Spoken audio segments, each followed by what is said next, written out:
ইনফিনিটির একটি বিশাল ব্রাঞ্চ এখন আমাদের মানিকগঞ্জেও রয়েছে। সো হ্যালো এভরিওয়ান, আসসালামু আলাইকুম। আশা করি আপনারা সবাই ভালো আছেন, সুস্থ আছেন। আলহামদুলিল্লাহ আমি অনেক বেশি ভালো আছি। গতকালকে আমি ঢাকা থেকে মানিকগঞ্জ এসেছি আমার একটা কাজের জন্য। আর কয়েকদিন আগে মানিকগঞ্জে ইনফিনিটির একটি বিশাল ব্রাঞ্চ ওপেনিং হয়েছে। ভেবেছি আজকে শোরুমটা একটু ভিজিট করব আর আপনাদের সাথেও একটু শেয়ার করব। আর যে কাজটার জন্য আমি ঢাকা থেকে মানিকগঞ্জে এসেছি সেই কাজটা হলো আমার কলেজের ফর্ম ফিল আপ শুরু হয়ে গেছে। ফর্ম ফিল আপ করার জন্য আমি মানিকগঞ্জে এসেছি। রেডি হয়ে ফর্ম ফিল আপের জন্য যে কাগজগুলো লাগবে সেইগুলো গুছিয়ে নিয়ে আমি বের হয়ে পড়েছি। আর আমার বাসা থেকে কলেজে যেতে 5 মিনিটের মতো সময় লাগে, সেই জন্য আমি হেঁটে হেঁটে যাচ্ছিলাম। আর মানিকগঞ্জে প্রচুর পরিমাণ শীত পড়েছে এখন। কলেজে যাওয়ার আগে প্রথমে চলে আসলাম একটা কম্পিউটারের দোকানে, কারণ কম্পিউটারের মাধ্যমে আমার ফর্ম ফিল আপটা করতে হবে। দেন আমি এইখানের কাজ শেষ করলাম আর কম্পিউটার থেকে আমি পেমেন্ট বিল বের করে নিয়েছি। তার সাথে আরো কিছু কাগজও ছিল।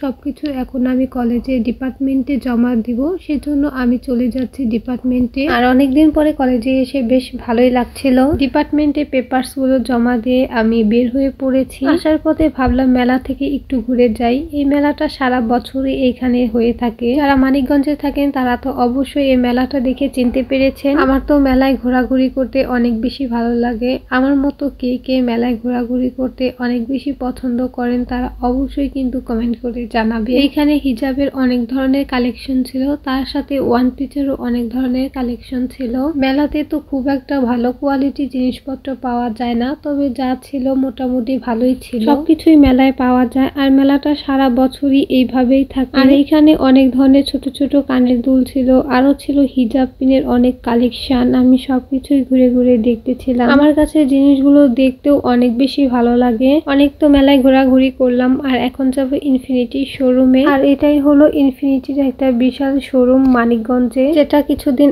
আগেই ওপেনিং হয়েছে। ঢাকার ইনফিনিটি শোরুমগুলোতে আমি ভিজিট করেছি, ভাবলাম মানিকগঞ্জের এই শোরুমটাতে একটু ভিজিট করে দেখি এখানে কেমন সব কালেকশন রয়েছে। এই তো আমি শোরুমে ঢুকে পড়েছি, কিন্তু দুঃখজনক একটা ব্যাপার হলো ওনারা এইখানে ভিডিও করতে দেয় না। এখানে ভিডিও করা নিষেধ, যে কারণে আমি ভিডিও করতে পারিনি। খুবই অল্প একটু ভিডিও করতে পেরেছিলাম আর সেটা আপনাদের সাথে এখন আমি শেয়ার করছি। কালেকশন গুলো মোটামুটি ভালোই ছিল, তবে কিছু জিনিসের উপরে ওনারা 40% 50% ডিসকাউন্ট দিয়েছিল। আর আজকে আমি কোনো কিছু কেনার উদ্দেশ্য করে যাইনি, শুধু শোরুমটা দেখার জন্য কি রকম কালেকশন আছে এইসব জিনিস দেখার জন্য গিয়েছিলাম। কোনো কিছু আর কেনাকাটা করা হয়নি। এরপর আমি আবার হেঁটে হেঁটে বাসায় চলে যাচ্ছি। আজকের ভিডিওটা ছিল এ পর্যন্তই। ভিডিওটা আপনাদের কেমন লেগেছে অবশ্যই সবাই কমেন্ট করে জানাবেন। সবাই ভালো থাকবেন, সুস্থ থাকবেন। দেখা হবে পরবর্তী কোনো ভিডিওতে।